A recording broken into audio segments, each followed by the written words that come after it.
గోదావరి నదీ జలాలపై ముఖ్యమంత్రి రేవంత్ రెడ్డి గారి మా కాంగ్రెస్ ప్రభుత్వం ఒక్క చుక్క నీటి కూడా త్యాగం చేయడానికి ఎవరికి వదులుకోవడానికి సిద్ధంగా లేము.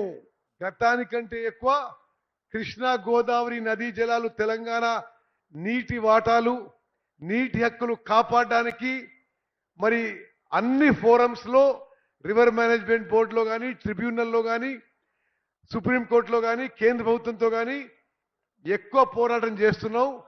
తప్పనిసరిగా మా కాంగ్రెస్ ప్రభుత్వంలో గోదావరి నదీ జలాల విషయంలో కానీ కృష్ణా నదీ జలాల విషయంలో కానీ మరి తెలంగాణ యొక్క నీటి వాటా నీటి హక్కులు మేము సంపూర్ణంగా కాపాడుకుంటాం.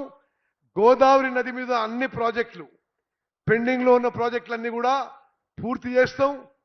మరి అదేవిధంగా ఎస్ఆర్ఎస్పి ప్రాజెక్టు చాలా గొప్ప ప్రాజెక్ట్. అది 120 టీఎంసీలకి కెపాసిటీతో కడితే ఈరోజు క్రమక్రమంగా సిలిటేషన్ అండ్ సెడిమెంటేషన్ వల్ల దాని కెపాసిటీ 80 టీఎంసీకి తగ్గింది. ఎస్ఆర్ఎస్పి డీసెడిమెంటేషన్ అండ్ డీసిల్టింగ్ కూడా చేపడతాము. కడెం ప్రాజెక్టు ఆల్రెడీ చేపట్టినాము. కడెం ప్రాజెక్టు మేము అధికారంలో రాకముందే 50% స్టోరేజ్ తగ్గిపోయింది ఆ సిలిటేషన్ అండ్ సెడిమెంటేషన్ తోని. దానికి ఆల్రెడీ డీసెల్టేషన్ మొదలుపెట్టినాం. మరి గోదావరి బేసిన్ మీద ఉన్న పెండింగ్ ప్రాజెక్టులు పూర్తి చేస్తాం. ఎగ్జిస్టింగ్ ప్రాజెక్టులన్నీ కూడా పూర్తి స్టోరేజ్ కెపాసిటీకి పోయే విధంగా మరి మేము ఆ డీసిల్టేషన్ అండ్ డీసెడిమెంటేషన్ ఒక నేషనల్ ఫ్రేమ్వర్క్ కింద చేపడతాం.